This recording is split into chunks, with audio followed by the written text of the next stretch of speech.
Bonjour à tous, bienvenue au live meeting de Atelier Sarrazin. J'espère que vous allez tous bien. Nous sommes en direct. Tout d'abord, un petit test son, vidéo, pour être sûr que vous nous voyez bien et que vous nous entendez bien. N'hésitez pas à nous dire dans le chat, voilà. N'hésitez pas aussi à nous dire comment vous allez, comment vous avez connu Atelier Sarrazin ou Lita et d'où vous venez. Ça nous fait toujours plaisir de lire vos commentaires dans le chat. Pour me présenter, je m'appelle Marine Nicolo, je suis conseillère en investissement et chargée de levée de fonds au sein de Lita.co, qui est la plateforme sur laquelle Atelier Sarrazin réalise sa levée de fonds et dont la collecte est prévue pour la semaine prochaine. Pour ceux qui ne connaissent pas encore, Lita.co, c'est une plateforme d'investissement solidaire qui permet aux particuliers et aux professionnels d'investir, que ce soit en dette ou en capital, dans des startups, des PME, des coopératives qui ont été sélectionnées sur des critères de performance économique ou financière, mais aussi sur des critères d'impact environnemental, sociétal, social. Donc concrètement, on va investir sur des thématiques variées telles que l'insertion, les énergies renouvelables, l'économie circulaire ou l'alimentation durable, ce qui nous intéresse aujourd'hui. Dans le cadre de notre activité et des échanges entre les investisseurs et les entrepreneurs, on crée ce moment privilégié pour vous permettre d'échanger et de poser toutes vos questions. Donc aujourd'hui, on a la chance d'avoir avec nous Benoît Vartel et Nicolas Crabot, qui sont les deux cofondateurs d'Atelier Sarrazin. Bienvenue à tous les deux. Pour le Salut format de ce live Marine. meeting, bonjour. Pour le format de ce live meeting, dans un premier temps, Nicolas et Benoît vont vous présenter le projet Atelier Sarrazin pendant une quinzaine de minutes. Et après, on aura une série de questions-réponses. Donc, n'hésitez pas dès à présent à poser vos questions dans l'onglet qui est juste à côté de l'onglet chat, qui s'appelle l'onglet questions.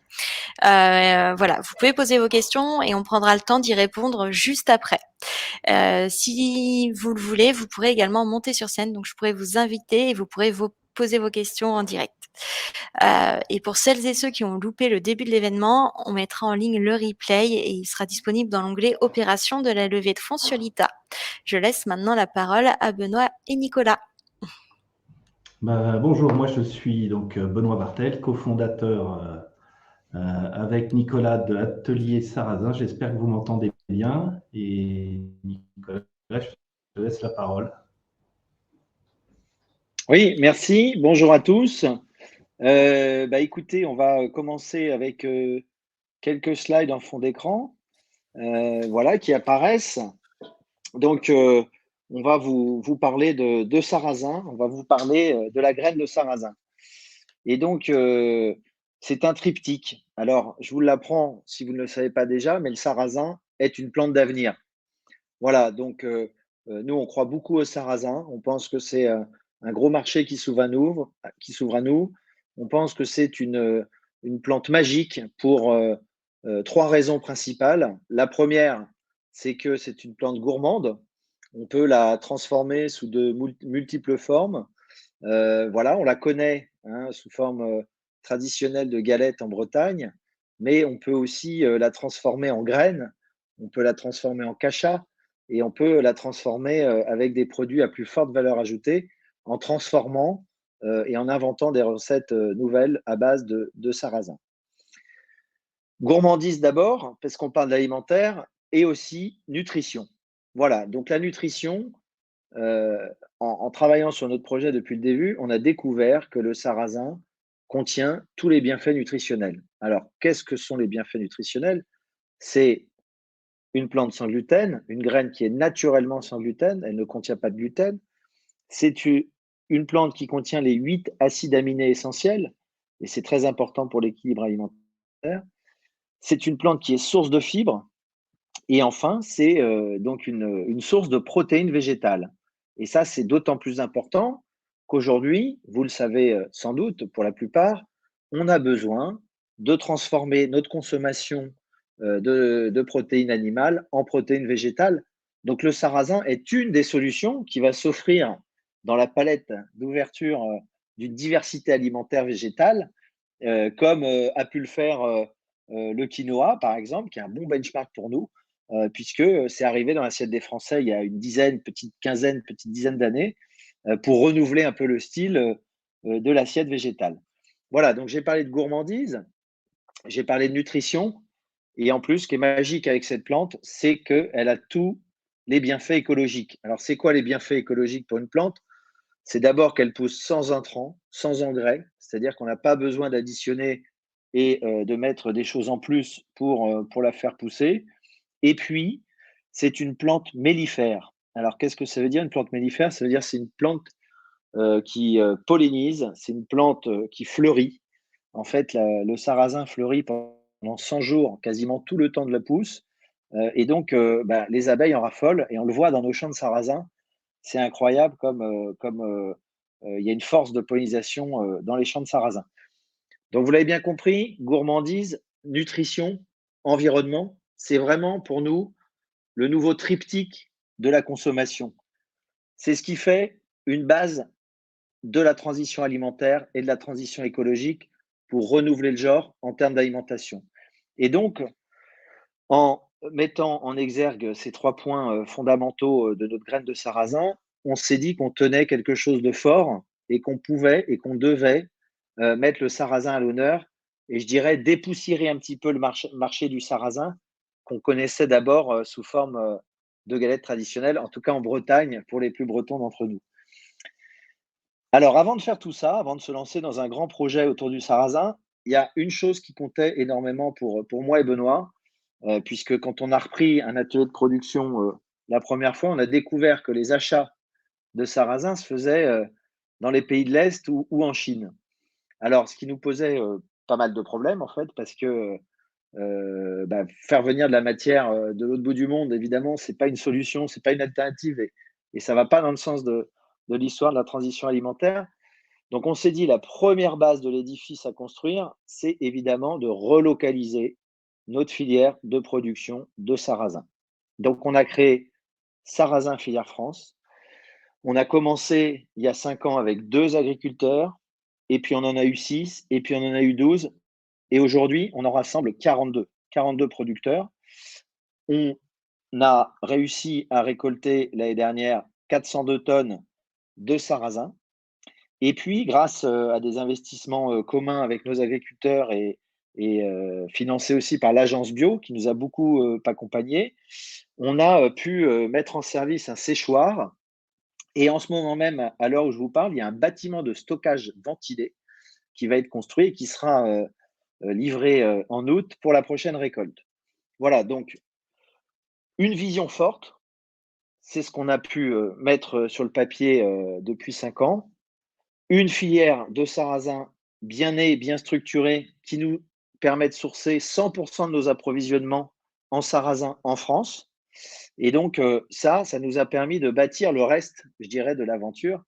Et le reste de l'aventure, ça a été de construire une offre sarrasin, prête pour les consommateurs, que je vous présente ici, qui est donc une offre gourmande, saine et durable, pour reprendre le triptyque cher à notre graine. Et donc, on se positionne aujourd'hui avec la marque Atelier Sarrasin dans les réseaux bio. Donc, on est vendu dans les réseaux spécialisés avec cette marque Atelier Sarrasin. Et on se positionne sur ce qu'on appelle le cœur de repas végétal. Alors, qu'est-ce que ça veut dire le cœur de repas végétal? Ça veut dire qui est au centre de l'assiette. Voilà. C'est la construction du modèle alimentaire français fait qu'il faut bien mettre quelque chose au centre de l'assiette et ensuite, on peut composer un plat équilibré. C'est notre tradition culinaire. Et donc, cette approche de cœur de repas végétal, elle nous permet de mettre le végétal au centre et de transformer le sarrasin. Donc, on a 2 types d'univers produits. On a ce qu'on appelle la farine, les graines décortiquées et la graine torréfiée, ce que vous voyez devant vous. Donc ça, ce sont les matières dites brutes pour le marché, l'univers, les rayons bruts de céréales brutes. Donc la graine décortiquée, c'est celle que vous avez devant vous, c'est celle-ci que je vous présente à l'écran. En fait, pour arriver à cette graine, on décortique la graine. Donc c'est-à-dire que la graine de sarrasin est une graine bien faite au départ. Quand elle pousse dans les champs, elle pousse avec une cosse. Et la cosse, en fait, ça protège la graine. Et ça, c'est très intéressant parce que ça protège l'amande qu'il y a au cœur. Et nous, on va décortiquer la cosse pour ne garder que la graine. J'ai perdu mon thé. Voilà. Avec cette graine, on peut faire le cacha. Le cacha, c'est le produit que vous avez de l'autre côté du slide. Et c'est cette graine qui est torréfiée. En fait, on va torréfier la graine pour lui donner plus de goût et pour lui donner une couleur plus foncée. Et puis, issu de cette transformation des graines et des cachas, on récupère de la graine qu'on appelle concassée, on peut faire de la farine avec et on fabrique plein d'autres produits avec. Puisqu'il faut savoir que la graine, quand on la décortique, on en garde des très belles graines qu'on vous propose dans ces produits-là. Mais il y a une partie de la graine qui va être concassée, qui va être cassée au moment du décortiquage. Et évidemment, c'est ce qu'on appelle une issue, un coproduit. Et ce coproduit, on va l'utiliser pour créer plein de recettes avec plus de valeur ajoutée, plus de transformation, comme ce que je vous présente ici, les pavés végétaux, champignons ciboulette, ail, basilic, tomate et mental. Et au-dessus, ce qu'on appelle les cachas mélangés. Ce sont des mélanges de graines prêtes à l'emploi 10 minutes à l'eau bouillante, voilà, qui forment un cœur de repas végétal. Alors ça, c'est notre marque, Atelier Sarrazin, dédié au réseau spécialisé. Et on a aussi une seconde marque avec laquelle on décline en fait les mêmes types de produits, mais qui est adaptée à la GMS, je dirais, la distribution plus classique, comme Carrefour, Leclerc, Intermarché. Et donc, on a un système de double marque, une pour s'adresser au réseau bio, une autre pour s'adresser à la GMS. Je passe, et donc, ce qu'on avait envie de faire, donc, c'est vous présenter un peu gros pitch, notre univers, notre vision. Et donc, vous l'avez compris, on est un duo. Et un duo, c'est des forces complémentaires. Et donc, je dirais qu'on gère quand même beaucoup de choses tous les deux avec Benoît, notamment tout ce qui est retail et commerce, management de projet évidemment, vision. Et puis après, on a des spécificités un peu plus fortes pour l'un ou pour l'autre. Finance gestion pour Benoît. Et puis moi, je m'occupe plus spécifiquement de la filière ou du marketing de l'offre. Voilà, ça, vous verrez qu'il peut vous répondre un petit peu sur les sujets ultérieurement.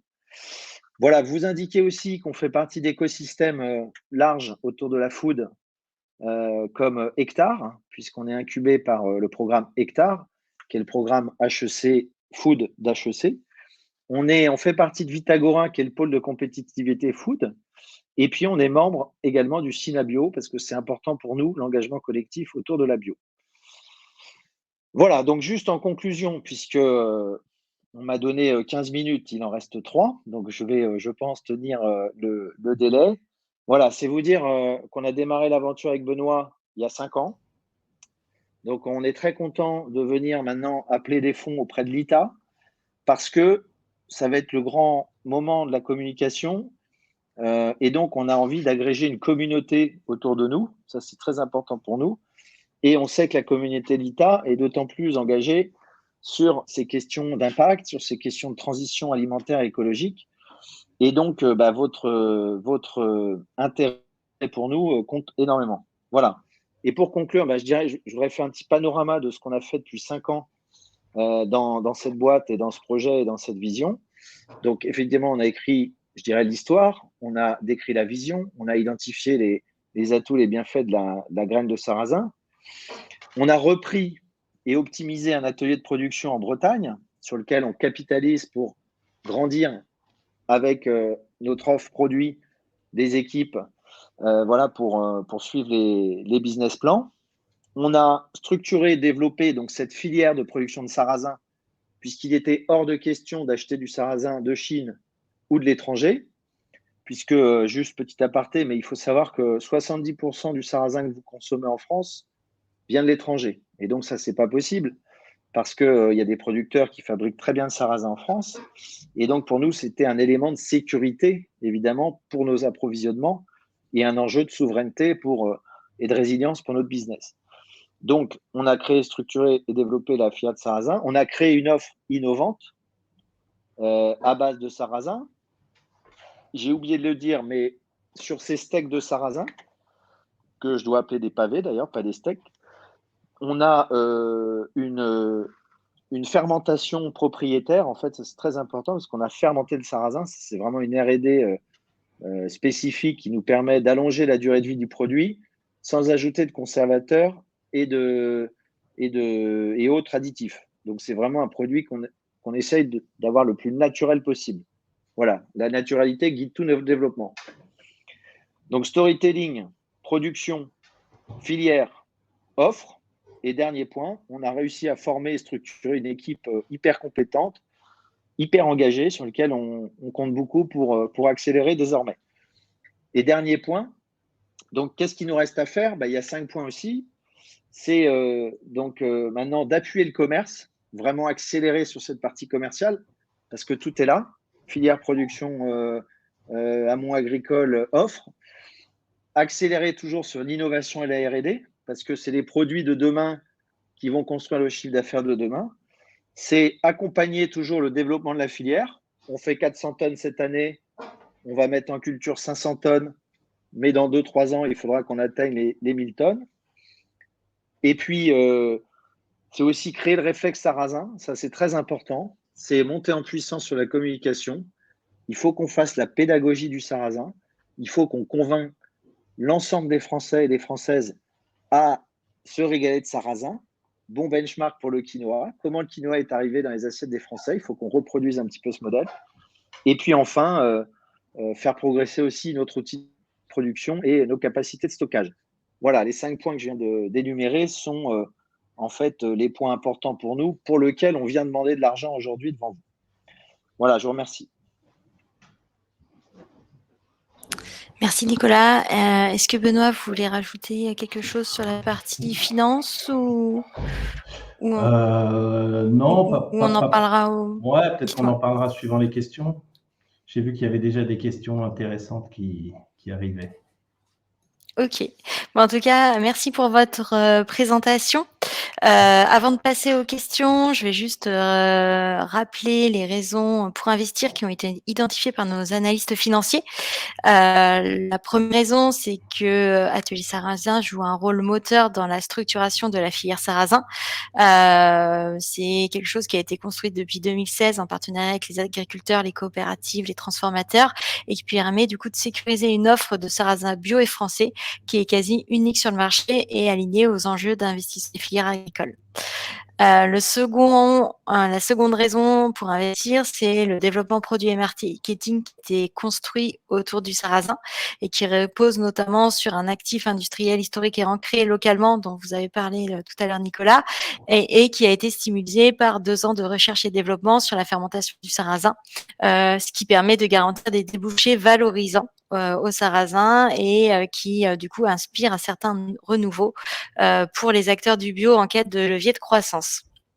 La troisième raison pour investir, c'est qu'on a une équipe expérimentée et visionnaire sur les aspects marketing, sur les enjeux de la filière, sur la R&D, sur le management, qui est aussi lucide sur les axes d'amélioration de l'entreprise et qui est soutenu par un cercle d'investisseurs proches qui joue un rôle central pour le déploiement stratégique. Et enfin, la dernière raison, c'est une traction commerciale qui est en cours de démonstration via la nouvelle gamme Cœur de Repas et qui montre du coup une nouvelle dynamique de croissance pour l'entreprise qui repose du coup sur les protéines alternatives via notamment la marque Atelier Sarrasin.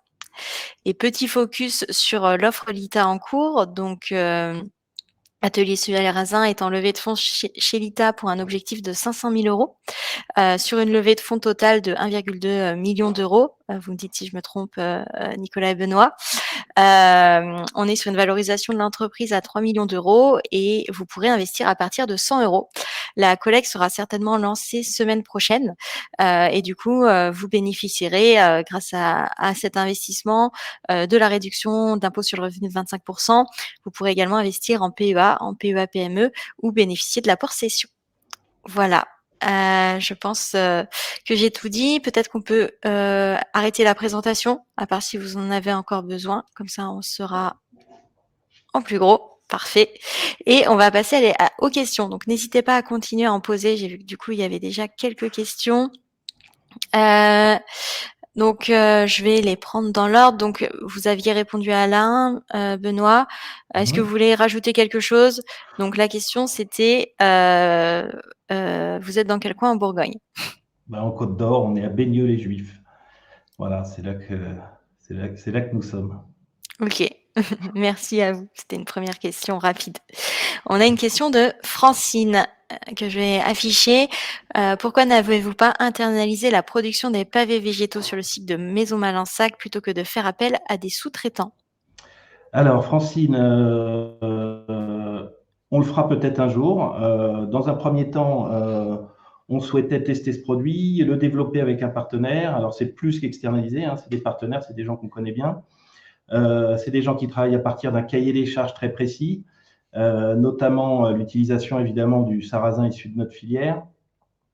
On ne pouvait pas investir dans tout. On a beaucoup investi dans notre outil de production à Malensac.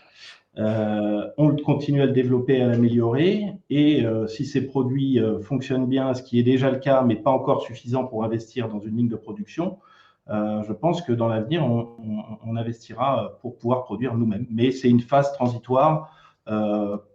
C'est souvent le cas dans les entreprises agro de la taille de la nôtre.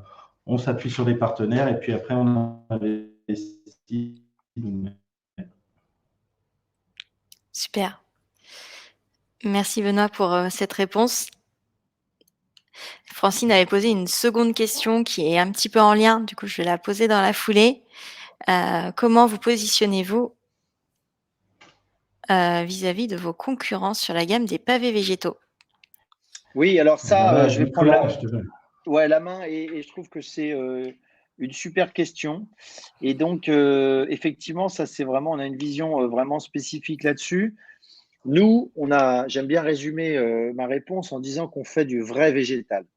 On ne fait pas de la fausse viande, hein. Effectivement, sur ce pavé végétal qu'on appelle vulgairement le steak, parce qu'on n'a pas le droit de dire steak pour des raisons de concurrence avec la vraie viande.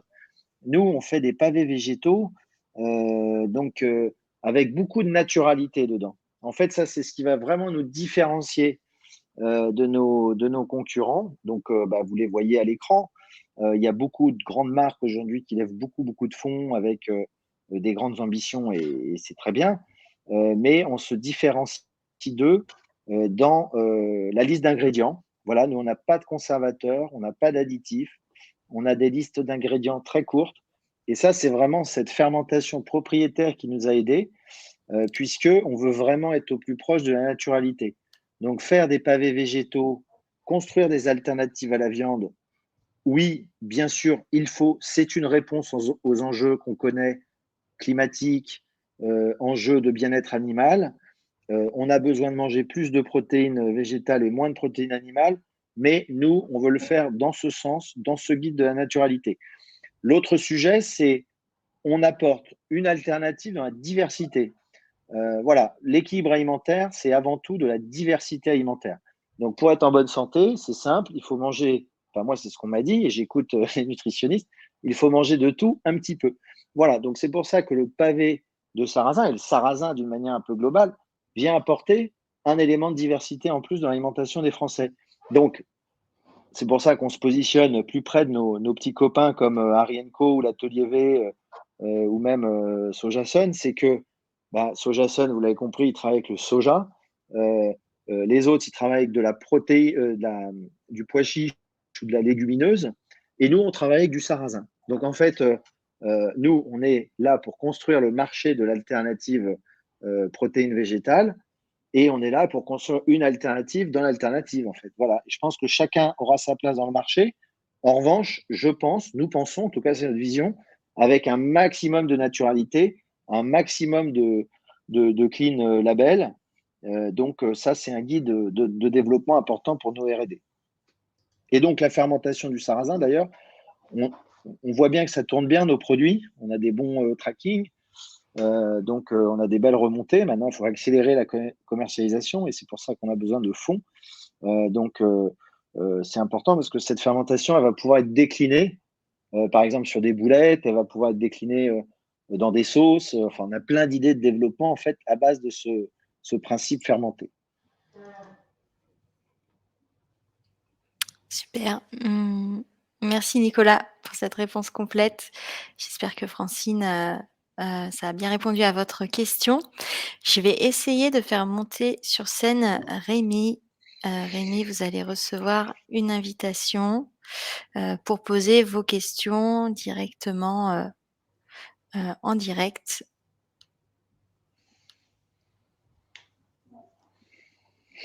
C'est en attente. Rémi, si vous voulez monter sur scène, vous pouvez accepter. J'ai l'impression que Rémi ne veut pas. Donc, on va poser sa question. Non, moi, je peux Alors, commencer à répondre. J'ai vu la question de Rémi. ouais, dans quelle raison bio peut-on vous trouver?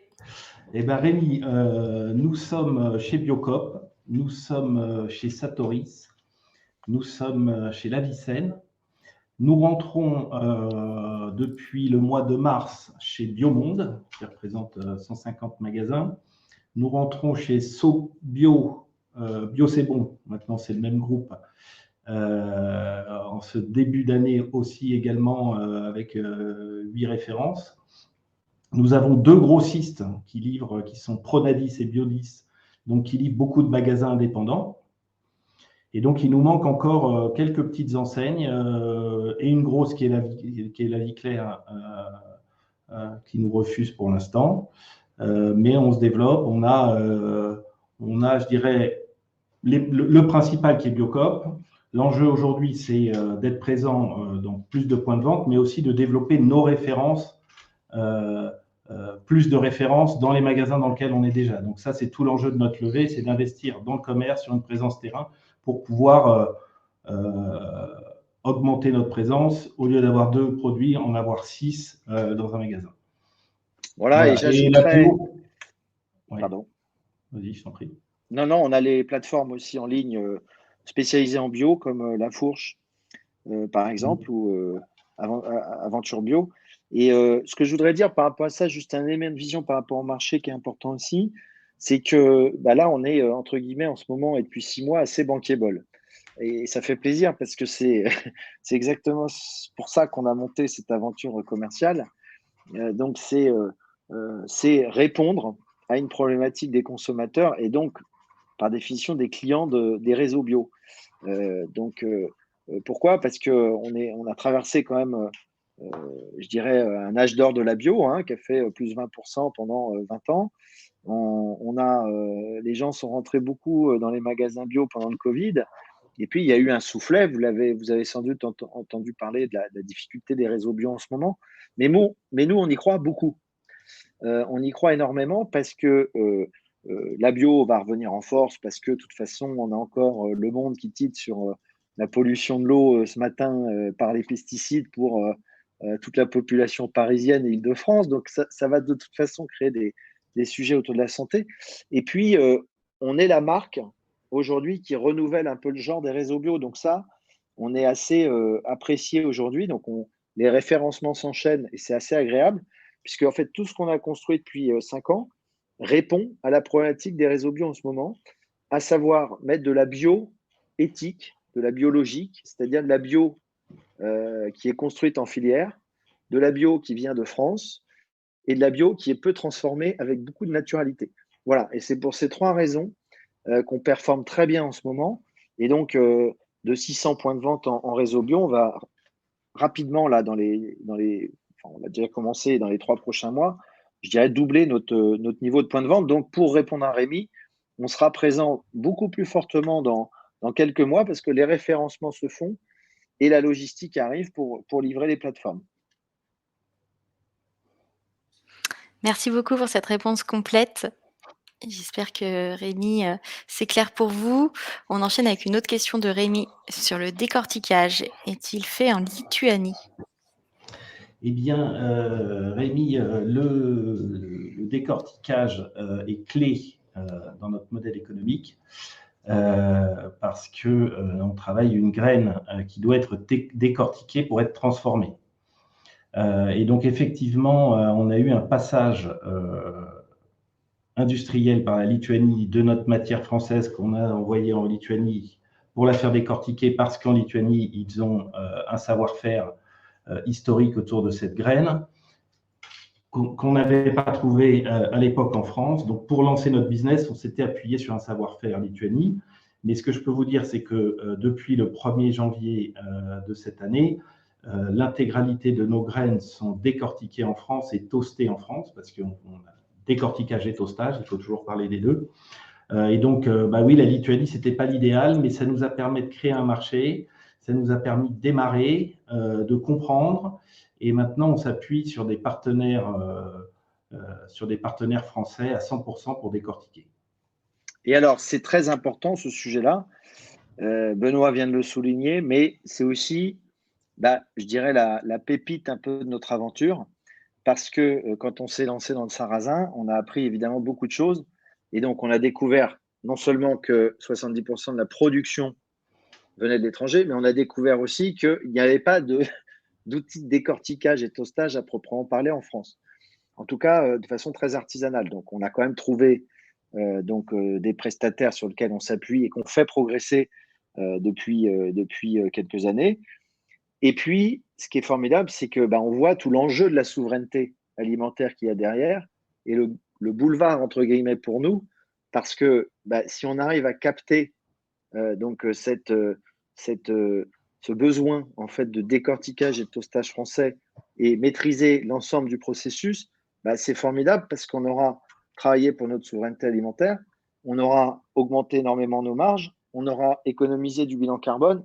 Et en fait, c'est tout l'enjeu et le cœur de l'impact qu'on veut donner à ce projet, c'est aussi travailler pour la souveraineté alimentaire. Et je vous dis ça parce que quand on parle de ça, il y a évidemment BPI derrière, il y a le plan France 2030. Donc, il y a plein de possibilités pour nous de progrès à tous les niveaux grâce à cette plante méconnue, avec un marché qu'on est en train de construire, une offre qu'on est en train de construire et tout un process évidemment de matière qu'on est en train de construire. Merci pour cette réponse. On enchaîne à une question de Emma. Compte tenu de l'actualité et notamment du manque d'eau, est-ce que cette plante pourrait être mise en avant et davantage cultivée grâce à des politiques publiques d'incitation? Ah, Nicolas, on vous entend plus, vous avez coupé le micro. Pardon. Oui, grand classique. Donc oui, clairement. Alors, nous, on n'est pas des experts agronomiques, mais on a une petite expérience de la sécheresse de l'année dernière dans les champs bourguignons, puisque le mois d'août a été il y a eu une sécheresse extrême en Bourgogne. Et alors, ce qui s'est passé, c'est que nos agriculteurs sont patients. Ils ont été patients, donc ils ont laissé la graine dans les champs, malgré la faiblesse en eau. Et la magie de la graine, c'est une graine rustique. En fait, on ne nécessite pas de traitement, je l'ai dit, elle ne nécessite pas de soins particuliers. Et en fait, elle est assez rustique parce qu'elle est repartie. En fait, il y a eu un cycle de floraison qui est reparti fin août, alors que la plupart pensaient avoir une récolte abandonnée. Et en fait, elle est repartie. Elle a repris 100 jours, en revanche. Donc, c'était pas la plante des 100 jours l'année dernière, c'était la plante des 120 jours. Et ils ont pu récolter. Et on a fait, à l'arrivée, une très belle récolte.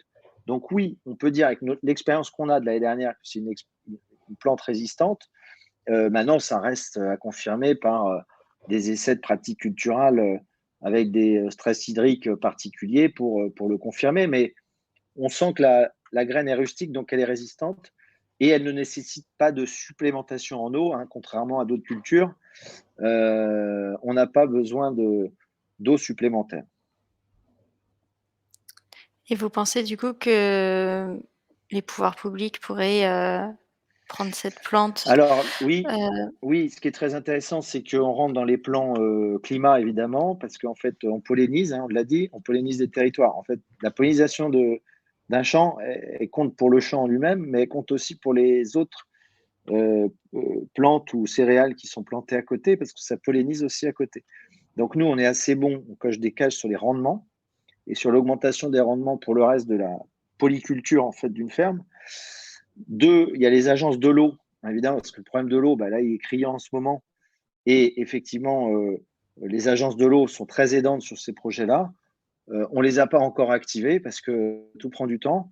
Mais en tout cas, la DRAF, depuis le début, aide la filière à se construire et elle va continuer. Et on doit aller un petit peu plus loin, justement, dans la connaissance, effectivement, de l'impact réel ou supposé du sarrasin sur l'eau. Positif, évidemment.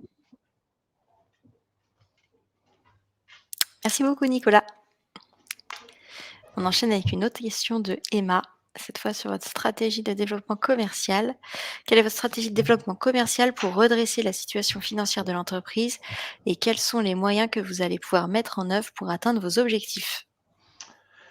Eh bien, notre stratégie commerciale, elle est sur 3 canaux de distribution qui sont la GSS, donc la grande distribution, la GSS et la RHD. Alors, on souhaite investir sur une équipe commerciale pour la GSS et pour la GMS. En revanche, la RHD, on va la gérer de façon opportuniste.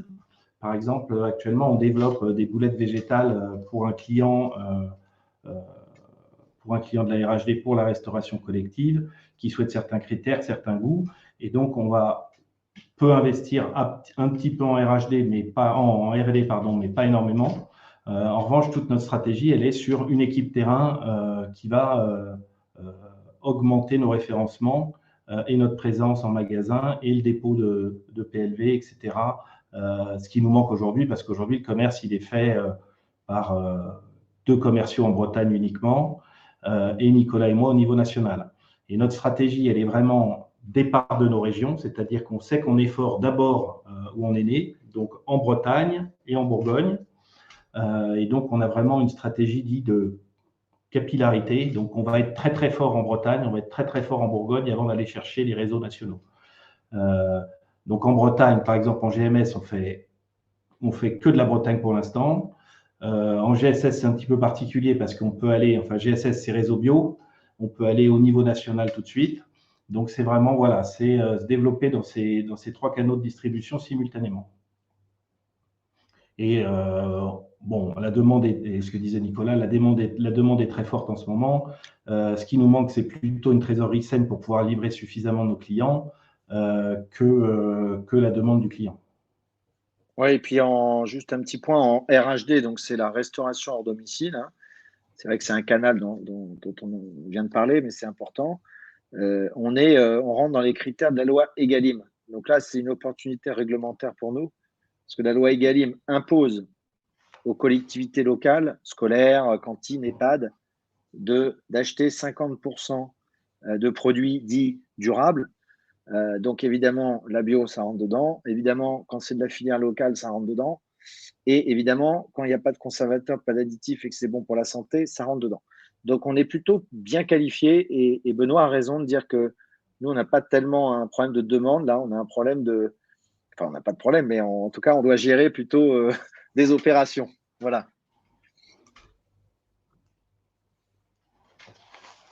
Merci à tous les deux. J'espère que Emma, ça répond à vos questions. N'hésitez pas à nous le dire dans le chat. On a une question de Philippe. Je vais essayer de vous faire monter sur scène, Philippe, si vous souhaitez poser votre question de vive voix.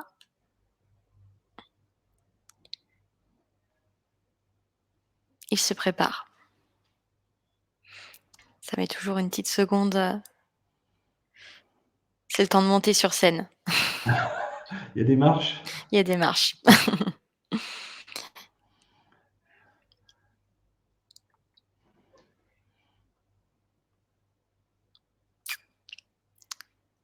Bon, est-ce que… Ça arrive.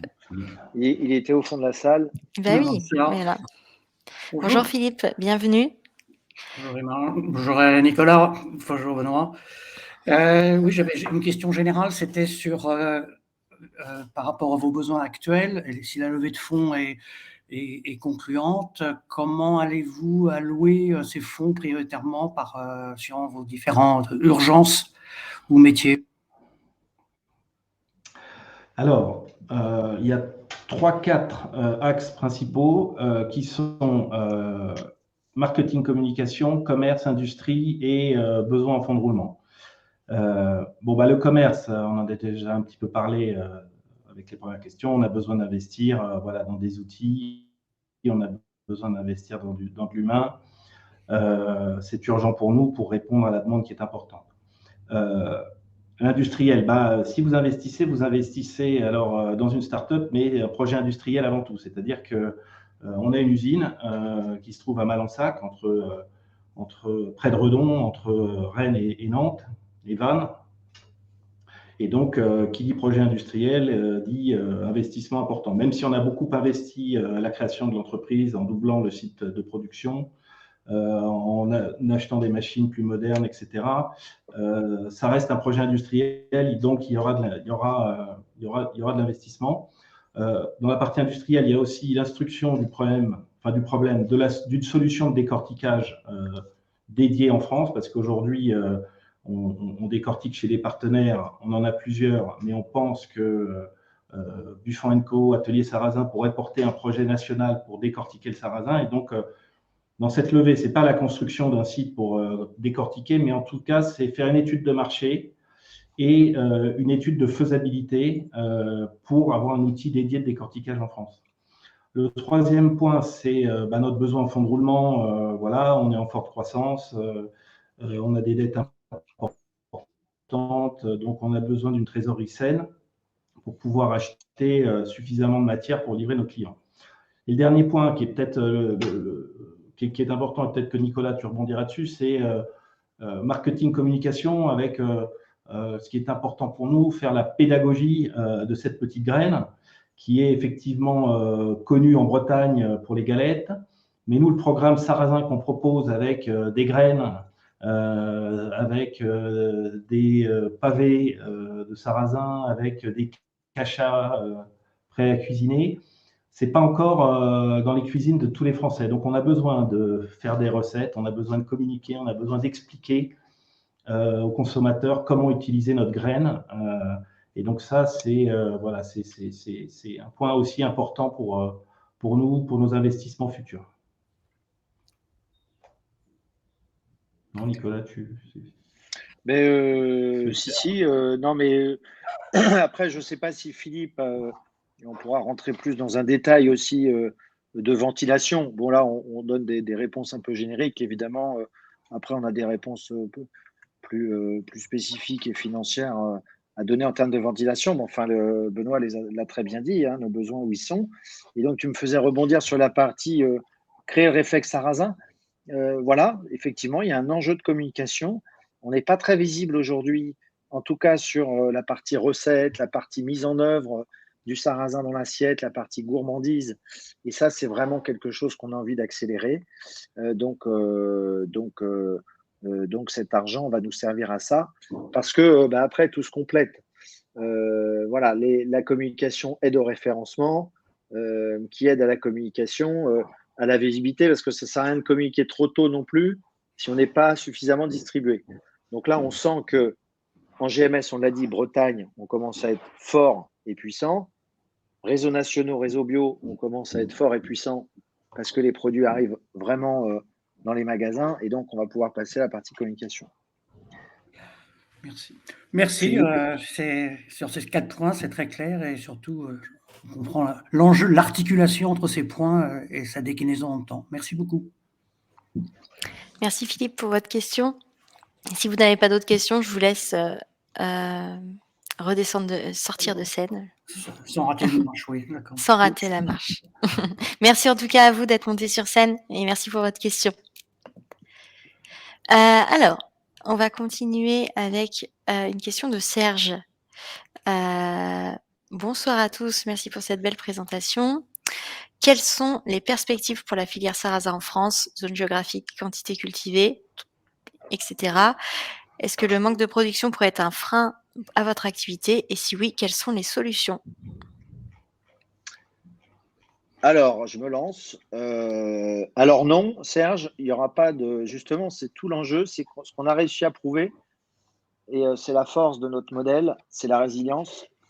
C'est que malgré la guerre en Ukraine, parce que, sachez-le, la moitié des importations en fait, de sarrasin viennent d'Ukraine et de Russie, et l'autre bonne partie de Chine.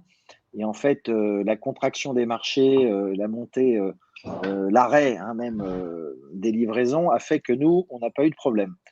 Donc, la vision de la relocalisation de la filière sarrasin a plutôt été un élément de résilience pour nous, parce qu'on n'a aucun problème d'approvisionnement de matière. Et en plus, on peut le dire, aucun problème d'inflation, parce qu'on signe des contrats pour 3 ans avec nos agriculteurs, donc ils ont été signés en amont.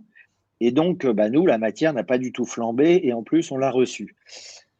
Sachez aussi que la filière, on la développe en doublant chaque année en fait le besoin de sarrasin qu'on a. C'est-à-dire qu'en gros, cette année, enfin concrètement, on a eu un besoin de 239 tonnes de matière brute et on en a fabriqué 402. Enfin, on en a mis en culture 402. Donc ça veut dire que en fait, la mise en culture dépasse toujours notre besoin en sarrasin. C'est ce qui se prépare aussi pour cette année, c'est ce qu'on va préparer pour l'année prochaine. Alors, on a aussi autour de la filière construit un pool, un écosystème en fait de partenaires qui vont prendre le débouché. C'est là où une filière ne peut pas être construite toute seule dans son coin pour soi-même. La notion de filière, c'est de la coopération. On est, comme on dit, pas de la compétition, mais de la coopétition. On travaille ensemble pour créer cette filière et lui donner du sens. Et donc, on a sécurisé justement cet amont agricole. On a sécurisé notre matière et pour l'instant, il n'y a pas de sujet de développement. Alors, notre programme de développement, on a dit qu'on était à 500 tonnes. L'objectif, en tout cas en Bourgogne, c'est d'être à 1000 tonnes dans les 3 à 5 ans, en fonction de notre capacité de développement. Pourquoi 1000 tonnes? En fait, c'est un objectif d'accueil du stockage de ce sarrasin, puisque je vous ai dit tout à l'heure qu'avec l'agence bio, avec les partenaires agricoles, on a investi dans un outil de stockage, enfin, c'est un bâtiment de stockage qui va être livré en août. Et ce bâtiment de stockage, très concrètement, il peut accueillir peut-être 1200 tonnes de sarrasin, mais il faudra le voir à l'épreuve. Et donc, en fait, c'est un peu pour nous la limite haute qu'on pourra faire dans cette filière, en tout cas en Bourgogne. Et après, se posera la question d'ouvrir la seconde région de production, qui naturellement se portera plutôt en Bretagne, parce que les Bretons savent faire du sarrasin jusqu'à preuve du contraire, et évidemment sont intéressés par participer à cette filière nationale.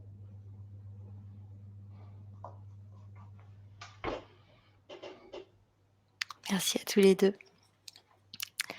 Serge, j'espère que cette question est claire pour vous. Il avait posé aussi une seconde question.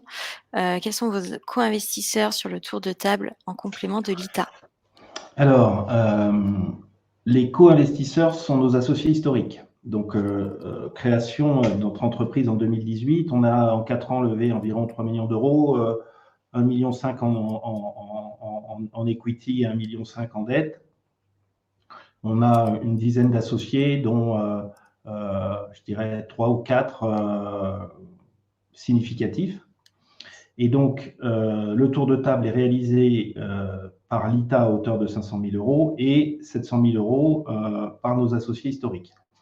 Voilà, donc ils sont des investisseurs avisés, qui sont des industriels, un industriel de l'agroalimentaire, qui sont un start-upper qui a vendu une belle start-up et qui investit. On a aussi Michel de Rovira qui participe, qui est le nouvel entrant avec l'ITA sur un petit montant pour l'instant, donc le créateur, fondateur de Michel Augustin, qui investit, je crois, 50 000 euros. Voilà, donc en fait, c'est d'ailleurs ce qui a en partie convaincu l'ITA de nous suivre sur ce projet, c'est le réengagement de nos associés historiques qui connaissent l'entreprise depuis 4 ans, à qui on parle tous les mois, qui ont dit on y croit encore, on y va, et donc voilà, les co-investisseurs sont nos associés historiques. Merci beaucoup, Benoît. Ouais. On a une autre. Ouais, de Serge. On a une autre question de Serge. Vous avez décidé d'échelonner vos dettes. Pouvez-vous nous en dire un peu plus et avez-vous de la visibilité? Oui, alors ça, c'est une condition suspensive de l'ITA pour investir chez nous, c'est de rééchelonner nos dettes. Notre dette principale est détenue par la BPI, qui va nous donner un accord, pour l'instant, qui n'est que oral, mais qui devrait être écrit dans les jours qui viennent, pour décaler de 24 mois l'ensemble des prêts sous condition, l'ensemble des prêts détenus par eux de notre société, avec condition que les autres suivent. Donc les autres, c'est France Bourgogne Active qui a également donné son accord. Et le dernier, c'est Mimosa, qui, pour l'instant, n'est pas forcément sur les mêmes conditions de décalage de 2 ans, mais plutôt un décalage d'1 an. Voilà, donc à voir si l'ITA accepte cette modification. Si la BPI veut bien décaler, si Mimosa ne décale pas autant qu'eux, c'est en cours de négociation, mais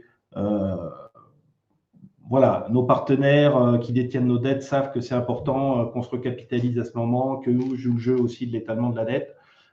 Donc, on a très bon espoir d'avoir des validations de tout ça écrites dans les 15 jours. Et de toute façon, l'équipe de l'ITA veille au grain pour libérer cette condition suspensive avant de décaisser vos fonds. Merci beaucoup pour cette réponse. Je vais essayer d'inviter Philippe. Philippe, vous allez recevoir une invitation. Vous pouvez l'accepter et monter sur scène. Philippe se prépare. Super.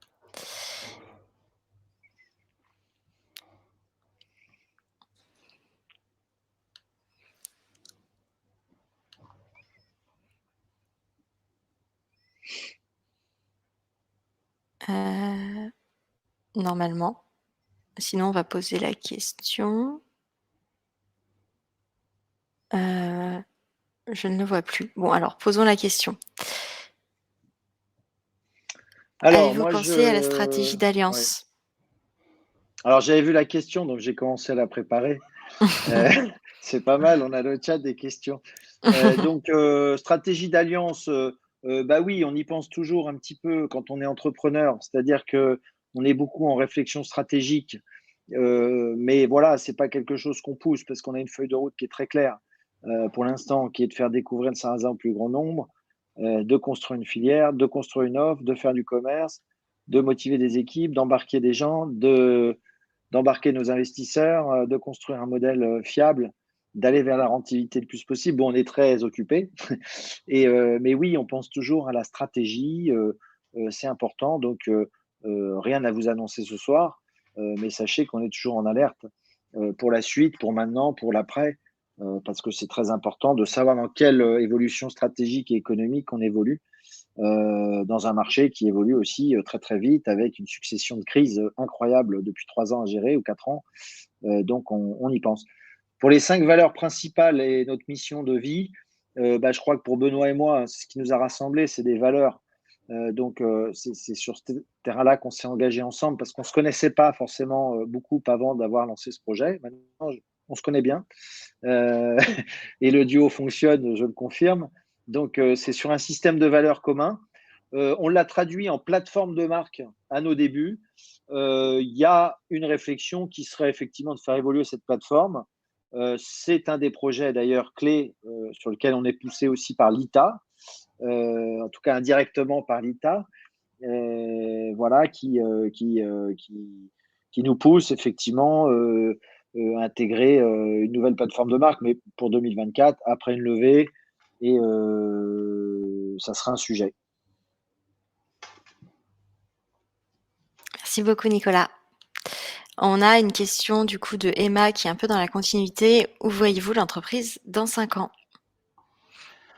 Bah, Emma, il y a plusieurs possibilités, mais nous, notre ambition, c'est de passer de 1,5 million à 1,5 million € à 10 millions d'euros en 5 ans. Et on a envie d'être engagés, Nicolas et moi, pendant ces 5 ans à fond dans ce projet,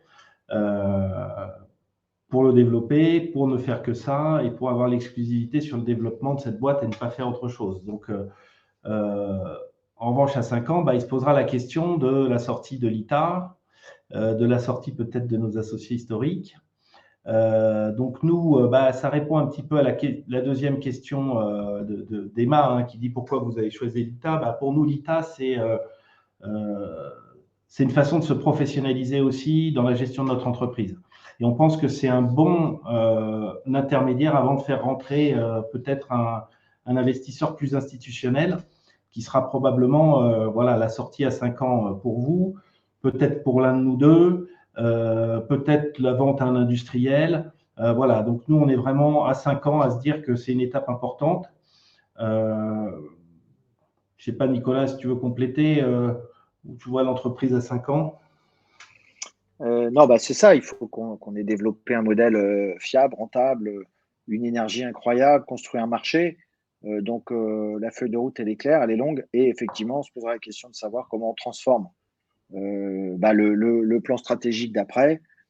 avec nous, sans nous, avec vous, sans vous. Je crois que la question est un peu prématurée, mais en tout cas, ce sera un point étape clé pour la suite des événements, c'est certain.